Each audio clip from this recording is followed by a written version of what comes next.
प्रिय विद्यार्थियों, good morning. आज हम कक्षा 9 विषय हिंदी और वर्कशीट नंबर 52 को कर रहे हैं। आज का जो हमारा विषय है वो है उपसर्ग, अर्थात उपसर्ग के बारे में हम पहले भी पढ़ चुके हैं। आज हम उसका अभ्यास कार्य करेंगे। उपसर्ग क्या होता है प्यारे बच्चों? उपसर्ग वो शब्द या शब्दांश होता है जो किसी भी शब्द के पूर्व में जुड़कर एक नए शब्द का निर्माण कर देता है, वो कहलाता है उपसर्ग। और प्रत्यय वो शब्द या शब्दांश होता है जो किसी शब्द के पीछे जुड़ करके उसके अर्थ में परिवर्तन कर देता है, वो प्रत्यय कहलाता है।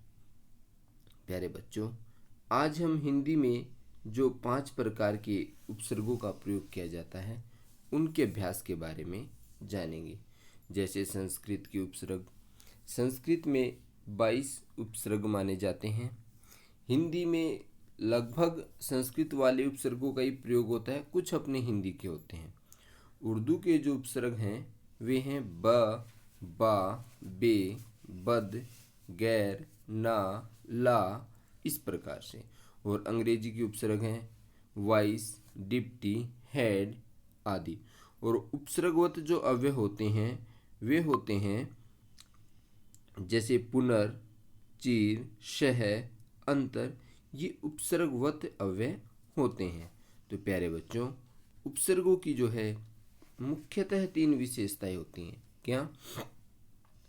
ये शब्द के अर्थ में नई विशेषता लाना, अर्थात जो शब्द होता है उसके अर्थ में परिवर्तन ला देते हैं। जैसे बल, ताकत, प्रबल मतलब और अच्छी ताकत।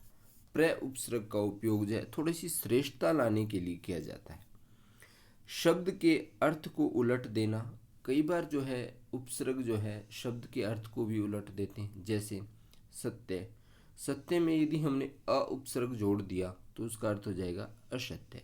अर्थात वैसे तो उपसर्गों का अपना कोई अर्थ नहीं होता, किंतु ये किसी शब्द के साथ जुड़ करके उसके अर्थ में परिवर्तन जरूर ला देते हैं।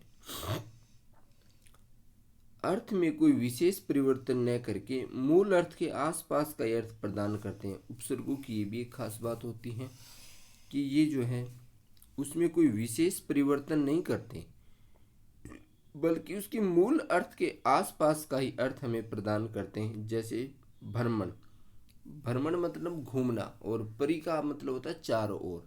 तो परिभ्रमण अर्थात चारों ओर घूमना। तो अब हम उपसर्गों के बारे में अभ्यास कार्य करेंगे। उपसर्ग आधारित अभ्यास कार्य। हमारी प्रथम एक्टिविटी है निम्नलिखित उपसर्गों को उनसे निर्मित शब्दों के साथ सुमेलित अर्थात मिलान कीजिए। जैसे प्र उपसर्ग का प्र उपसर्ग से बनने वाले शब्दों के साथ मिलान करना है। वि उपसर्ग का वि उपसर्ग से बने हुए शब्दों के साथ मिलान करना है। जैसे दिखा रखा है यहाँ पर, प्र अर्थात बन जाएगा प्रख्यात, प्रचार। ऐसे हम वि उपसर्ग से जो शब्द बना है उसके बारे में, वि से विकास और विज्ञान, देखो सभी आगे आए हुए हैं। विकास, विज्ञान, विशेष ज्ञान इति विज्ञान। अब नि उपसर्ग, निदर्शन, निपात, यहां मिलान हो जाएगा। अ उपसर्ग, अधर्म, अस्वीकार, परा, पराक्रम, पराभव। आ उपसर्ग से आमुख, आकर्षण। निरुपसर्ग से निर्भय, निरपराध। अधि उपसर्ग का मिलान हो जाएगा अधिराज, अध्यात्म। अध्यात्म में क्या होता है? अधि प्लस आत्म, ऐसे इसका संधि विच्छेद होगा। तो यहाँ पर यण संधि है, ठीक है ना। यण संधि में ई को य हो जाता है, ए आधा ध, ई को य हो जाएगा, य में आ जाएगा, या बन जाएगा तम, अध्यात्म, ऐसे बनेगा। अब प्रति उपसर्ग से प्रतिकार, प्रतीक, इसमें भी ऐसे है, प्रति प्लस एक, ई को यह हो जाएगा, प्र आधा तय, ई को यह हो जाएगा, यह के ऊपर यह आधा है तो एक की मात्रा आ जाएगी ये क्या प्रत्येक। तो यहाँ भी जो है यण संधि है, प्रति उपसर्ग है। अति, अतिरिक्त, अतिशय। आशा करता हूँ आप इसे समझ गए होंगे। अब हमारी दूसरी जो एक्टिविटी है, निम्नलिखित उपसर्गों से दो शब्द निर्मित कीजिए। अर्थात हमें दो दो शब्दों का निर्माण करना है। जैसे कम से बनाना है कमजोर, कम वक्त, खुश से खुशबू, खुश नसीब, गैर से गैर हाजिर। तो ये हमारी जो एक्टिविटी है ये अपनी अलग से वर्कशीट हल कर दी गई है आपकी। देखिए ये आपका अभ्यास कार्य है। कम, कम का मतलब थोड़ा, कमजोर, कम वक्त, खुश, खुश मतलब अच्छा, खुश नसीब, खुशहाल, खुशबू, गैर, गैर का मतलब होता है निषेध, मतलब नहीं के कार्य के लिए हम इस उपसर्ग का प्रयोग करते हैं। गैर हाजिर, गैर कानूनी मतलब गलत कार्य जो नहीं करना चाहिए। ना अर्थात अभाव अर्थ के लिए हम इसका प्रयोग करते हैं। नापसंद, ना समझ, नाराज, नालायक।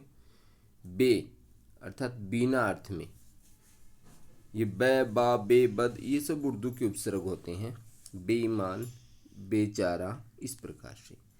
अप जो है इस उपसर्ग का प्रयोग हीन अर्थ में, जैसे अपमान, अपकार।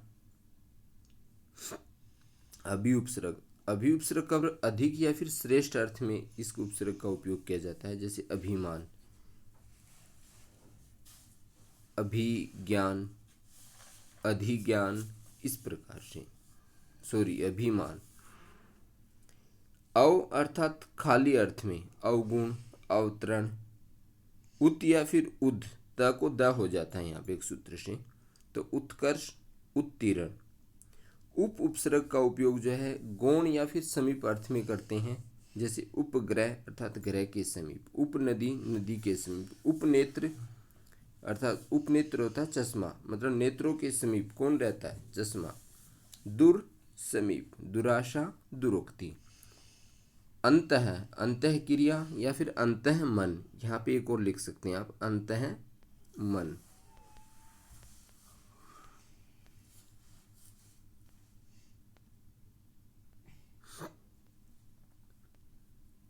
चिर, चिरकाल, चिर परिचित। पुनर अर्थात फिर, दोबारा, पुनर्आगमन, पुनर्निर्माण। सत, सत मतलब अच्छा, सत्पात्र, सदाचार। सह अर्थात साथ, सहचर, ठीक है ना। सहगामिनी भी लिख सकते हैं आप, सहचर, सहगामिनी, ठीक है ना। साथ चलने वाला सहचर, सहगामिनी, साथ जाने वाला। अंतर, भीतर, अंतर्नाद, अंतर्राष्ट्रीय। दू अर्थात कम, दुबला, बल से कम अर्थात दुबला, दुधारू, ठीक है ना। नी, कमी या फिर अत्यंत अर्थ में, दोनों ही अर्थों में, जैसे निबंध। तो उपसर्गों के अनेक अर्थ होते हैं, मतलब कई बार उपसर्ग परिस्थिति के अनुसार अपना अर्थ देते हैं। निबंध, निकामी, निजोर। भर, भर मतलब पूरा, भरपेट, भरपूर। परि चारों ओर, परितः, परिक्रमा। सम सम्मान, संगीत। अब हमारी जो इससे अगली जो एक्टिविटी है, निम्नलिखित उपसर्गों से मूल शब्द अलग अलग कीजिए। जैसे कुछ शब्द दे रखे हैं आपके इसमें, ये वाली एक्टिविटी है जो हमारा अभ्यास कार्य है। निम्नलिखित शब्दों से उपसर्ग और मूल शब्द अलग कीजिए। जैसे सुकृत, तो इसमें सु उपसर्ग है, इधर सु लिखना है, इधर हमें कृत लिखना है। ऐसे ही अधिराज, अधि प्लस राज, अधिराज, अधि उपसर्ग है, राज मूल शब्द है। बदनसीब, बद मूल शब्द है, सॉरी बद उपसर्ग है, नसीब मूल शब्द है। अधपका, अद उपसर्ग है, पका मूल शब्द है। अध्यात्म, अधि प्लस आत्म, ये भी वही है, अधि उपसर्ग हो गया, आत्म मूल शब्द हो गया। ठीक है ना। यण संधि यहाँ पे ई को य हो जाता है, तो अ आधा ध ये आधा होता है तो ये में आ जाएगा अध्यात्म, इस प्रकार से बन जाएगा। परहित में पर उपसर्ग हित मूल शब्द, अनुचर अनु उपसर्ग चर मूल शब्द, परिपूरण परि उपसर्ग पूर्ण मूल शब्द, अवगुण अ उपसर्ग गुण मूल शब्द, कपूत क उपसर्ग पूत मूल शब्द, बिन बादल बिन उपसर्ग बादल मूल शब्द। तो इस प्रकार से हम इस वर्कशीट को हल करेंगे अभ्यास को। तो ये आपके लिए सॉल्यूशन दे दिया। सु प्लस कृत सुकृस, अधि प्लस राज अधिराज, बद प्लस नसीब बदनसीब, अध प्लस पका अधपका, अधि प्लस आत्म अध्यात्म, पर प्लस हित परहित, अनु प्लस चर अनुचर, परि प्लस पूर्ण परिपूर्ण, औ प्लस गुण अवगुण, कह प्लस पूत कपूत, और बिन प्लस बादल बिन बादल। तो ये मूल शब्द हैं और ये उपसर्ग है। अब हमारी अगला अभ्यास कार्य है। सब डिप्टी ला वाइस जनरल चीफ हेड सु हम आदि उपसर्गों से शब्द बनाकर उनका वाक्य में प्रयोग कीजिए। अर्थात सब का मतलब होता है अधीन, अंडर। सब इंस्पेक्टर आज छुट्टी पर हैं, तो पहले सबसे हमें जो सब उपसर्ग हैं उनसे हमें शब्द बनाना। सबसे बनेगा सब इंस्पेक्टर। अब उसका वाक्य में प्रयोग करना है, तो आज छुट्टी पर है। वाक्य में प्रयोग आप स्वेच्छा से दूसरा वाक्य भी बना सकते हैं। डिप्टी अर्थात सहायक, डिप्टी सीएम कल दिल्ली थे। ला अभाव अर्थ में इसका प्रयोग करते हैं, बिना या अभाव में, लापरवाह मत बनो। वाइस वाइस प्रिंसिपल ने आज संबोधित किया। ठीक है ना। तो ये शब्द बन गया वाइस प्रिंसिपल, और फिर वाक्य बन गया वाइस प्रिंसिपल ने आज संबोधित किया। जनरल मतलब प्रधान, जनरल मैनेजर ने कंपनी का दौरा किया, ये वाक्य बन गया। और जनरल से शब्द बन गया जनरल मैनेजर। चीफ से चीफ मिनिस्टर शब्द बन गया। अस्पताल बन, पूरा वाक्य हो गया चीफ मिनिस्टर अस्पताल में हैं।